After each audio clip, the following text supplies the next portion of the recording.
কেনং তিমিরান্ধস্যং জ্ঞানঞ্জনং শলাকয়া চক্ষুরুন্মীলিতং যেন তস্मै শ্রী গুরবে নমঃ। জয় গুরু, জয় গুরু, জয় গুরু। নিগম ঠাকুর শ্রী শ্রী নিগমানন্দদের চ্যানেলে নিগম পরিবারের প্রত্যেক ভক্ত শিষ্যদের রইল স্বাগতম। প্রথমে ঠাকুরের চরণে ভক্তি বিনম্র প্রণাম জানিয়ে, আমার মাতা সুধাংশু বালামার চরণে প্রণাম জানিয়ে, সাধু সন্ন্যাসী অন্তেবাসী সকলের চরণে ভূমিষ্ঠ প্রণাম জানিয়ে আজ আমি পাঠ উপস্থাপনা করব। ঠাকুরের প্রাণের দোহেলা ভক্ত শিষ্যদের রইল জয় গুরু, জয় মা। সম্ভাষণ। আজ আমি ঠাকুরের নিগমানন্দ দেবের ভক্ত মালিকা থেকে নারায়ণী দেবীর সঙ্গে সম্বন্ধে তোমাদের পাঠ উপস্থাপনা করব। লিখেছেন স্বামী সিদ্ধানন্দ সরস্বতী মহারাজ। এই যে ঠাকুরের পালিতা কন্যা নারায়ণী দেবী এত অল্প বয়সে কি করে ঠাকুরের এত জ্ঞান লপ্ত করতে পারলো, তা আমি তোমাদের সামনে পাঠ করে শোনাবো।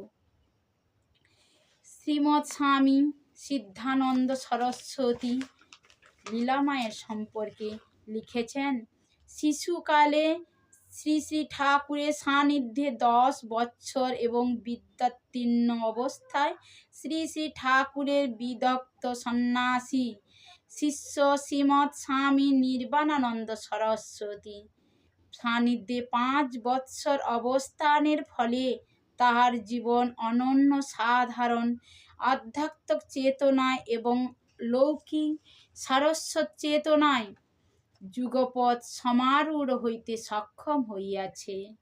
তাহাতে আমরা সরস্বতী বরপুত্রী রূপে পাইয়া গৌরবান্বিত হইয়াছি। শ্রী শ্রী ঠাকুর ছিলেন অন্তর্যামী। লীলার সংস্কার প্রত্যক্ষ করিয়াই তিনি তাহাকে ত্যাগের পথে পরিচালিত করিয়া গিয়াছেন। তিনি তাহার মধ্যে কি দেখিয়াছেন তিনি জানেন। তবে আমরা তাহার দীক্ষায় দীক্ষিতা, তাহার শিক্ষায় শিক্ষিতা, তাহার আদরে লালিতা পালিতা। লীলার লেখনী মুখে যে অমৃত নির্ঝরের আস্বাদন পাইতেছি তাহা বলা বাহুল্য। তাহার করুণার ফল। সিদ্ধানন্দজি আরও লিখেছেন, মনে পড়ে ঠাকুর একবার বগুড়ায় গিয়েছেন মালতী নগরে ভক্ত সুরেন্দ্রমোহন দাশগুপ্তের বাড়িতে। কথা প্রসঙ্গে সুরেন্দাকে লক্ষ্য করিয়া ঠাকুর বলিলেন, তোরা কি মনে করিস আমি লিলুকে ভালোবাসি স্নেহে অন্ধ হয়ে?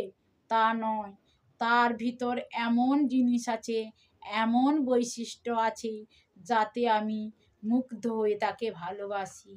আর লিলুও ভালোবাসে ঠাকুরকে অতি আপন ভাবে, একান্ত আত্মীয়, পরমাত্মীয়, পিতৃভাবে। ঠাকুর তাহার বাবা, সে তাহার মেয়ে।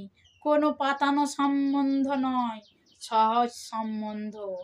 মাঝে মাঝে আবার ঠাকুর হইয়া যান তাহার অশান্ত দুষ্টু ছেলে, আর সে হইয়া যায় তাহার মামনি।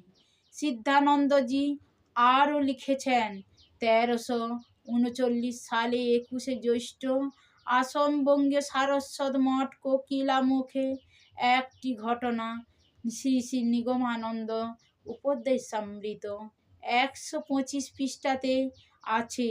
আজ আরতি কীর্তনের পর প্রণামের সময় ঠাকুর যখন ঘর বাহির হইতেছেন, ছোট্ট মিনিলা হাত ধরিয়া ঠাকুরের চোখের মুখে তখন অপূর্ব ভাব। করুণ দৃষ্টিতে সকলের দিকে তাকাইয়া বলিতে লাগিলেন, এই যে দেখছ লীলাকে, এ ঠিকই আমাকে মানুষ ভাবে ভালোবাসে। ও ঠাকুর বোঝে না, গুরু বোঝে না, ও আমাকে বাবা বলেই জানে। এমনকি মাঝে মাঝে আমাকে বলে, বাবা তুমি গুরু হতে যাও কেন? জয় গুরু, জয় গুরু, জয় মা। এই ছিল আমার আজকে বাণী পাঠ উপস্থাপনা। যদি ভালো লাগে লাইক শেয়ার ও কমেন্ট করে জানিও। আর নতুন বন্ধু, মাতা পিতা ও পরিবারের প্রত্যেক সদস্যরা সাবস্ক্রাইব করে আমার পাশে থেকে, যাতে আমার আধ্যাত্মিক পথে ঠাকুরকে নিয়ে চলতে কোনো অসুবিধা না হয়। জয় গুরু, জয় গুরু, জয়।